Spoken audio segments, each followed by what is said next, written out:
10 truck biryani और गंजू काका की मूछें।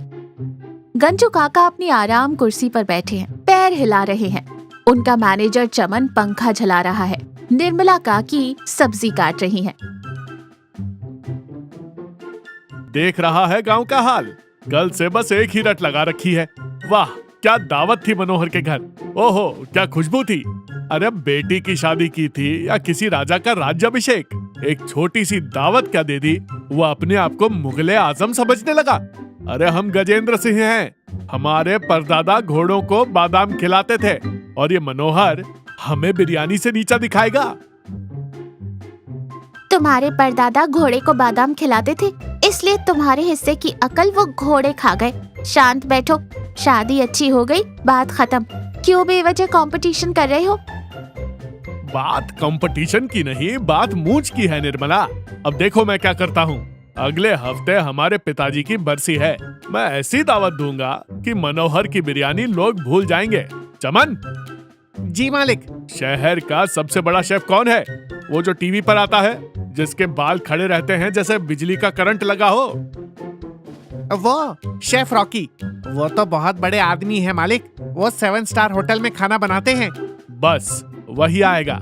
उसे फोन लगा, कह दे गज्जू काका ने बुलाया है। उसे कहो यहाँ आकर खाना बनाएगा।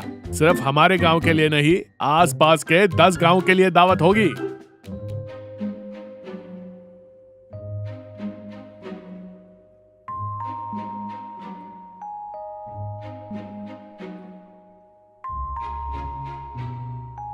क्या बोला वो रॉकी?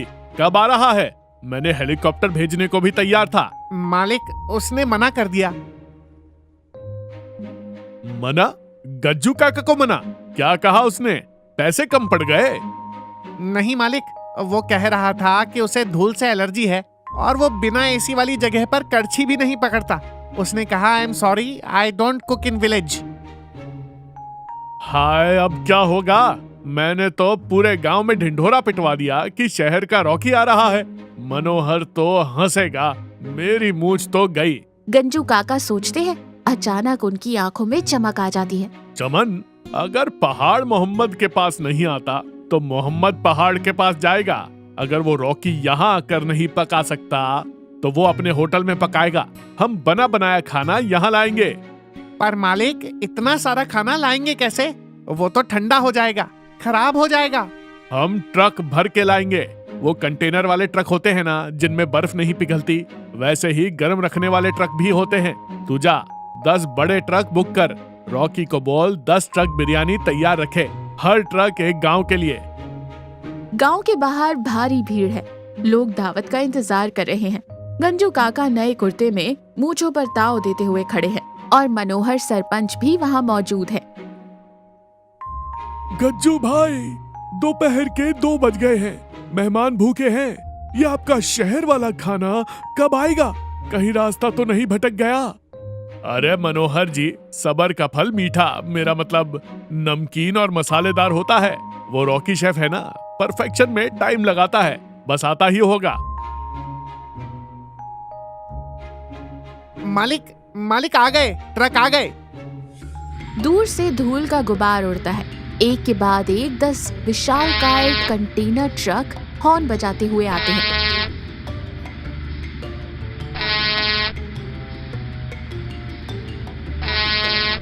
गांव वाले हैरान होकर देख रहे हैं।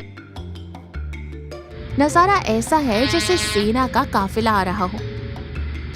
गंजू काका की छाती फूलकर 56 इंच की हो जाती है। वो मनोहर की तरफ देखते हैं। देखा मनोहर, इसे कहते हैं ग्रैंड एंट्री। अब इन ट्रकों को सीधा हवेली के मैदान में ले चलो चमन।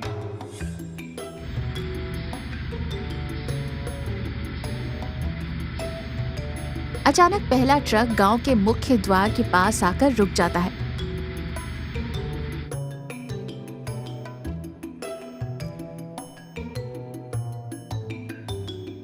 मालिक, गजब हो गया। क्या हुआ? अब क्या मुसीबत है? मालिक, गांव का जो मुख्य दरवाजा है वो छोटा है और ट्रक बहुत ऊंचा है। ट्रक अंदर नहीं आ सकता, फंस गया है। क्या? अरे तो दूसरा रास्ता देख। दूसरा रास्ता तो कच्चा है मालिक, वहाँ ये भारी ट्रक पलट जाएंगे और पीछे 9 ट्रक लाइन में खड़े हैं। जाम लग गया है, ना ट्रक आगे जा सकते हैं ना पीछे मुड़ सकते हैं। भीड़ में खलबली मच जाती है। भूखे लोग हैं और खुशबू ट्रकों से बाहर आ रही है, जिससे भूख और बढ़ रही है। चमन कुछ कर, दीवार तोड़वा दें। गज्जू भाई, दीवार तोड़ने में शाम हो जाएगी और ये खाना तब तक खराब हो जाएगा। इज्जत बचाने के चक्कर में अनाज का अपमान हो जाएगा। तो मैं क्या करूं मनोहर, मेरी तो नाक कट गई। 10 गांव के लोग गालियां देंगे।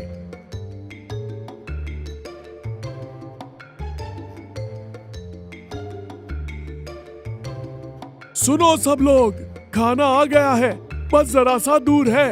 गज्जू भाई ने हमारे लिए इतनी मेहनत की, अब थोड़ी मेहनत हम नहीं कर सकते।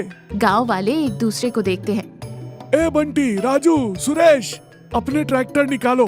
अगर ट्रक अंदर नहीं आ सकता तो हम ट्रैक्टर ट्रॉली में बड़े बर्तन रखकर खाना अंदर लाएंगे, और जिनके पास ट्रैक्टर नहीं है वो लाइन बनाओ। हम इंसानी चेन बनाएंगे, एक एक भगोना हाथ से हाथ पास होगा। तुम मेरी मदद करोगे, जबकि मैंने तुम्हें नीचा दिखाने के लिए ये सब किया। गज्जू भाई, नीचा तो इंसान अपनी सोच से होता है। तुम गांव को खाना खिलाना चाहते थे, ये बड़ी बात है। तरीका थोड़ा टेढ़ा था, पर नियत तो साफ थी। चलो अब मूंछ बाद में ऐंठना, पहले पंगत लगवाओ।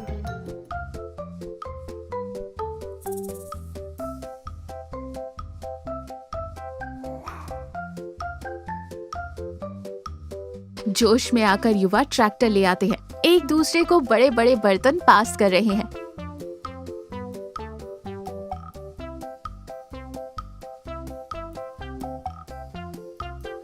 गंजू काका पसीने में लथपथ है।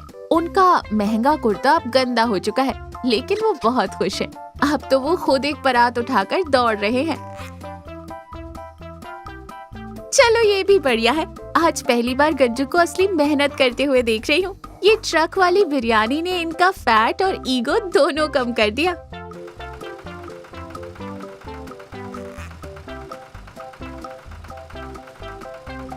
पूरा गांव पंगत में बैठा खाना खा रहा है। 10 ट्रक खाली हो चुके हैं। गंजू काका और मनोहर एक साथ बैठकर खा रहे हैं।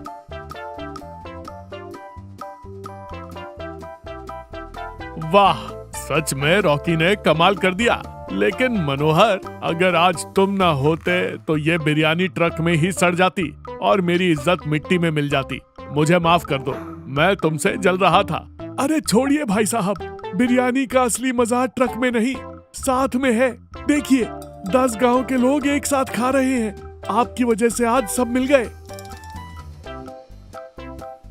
मालिक, एक बात बोलूं? बोल। ट्रक का भाड़ा और रॉकी का बिल देखकर अगले साल हम खिचड़ी की दावत रखें तो कैसा रहेगा?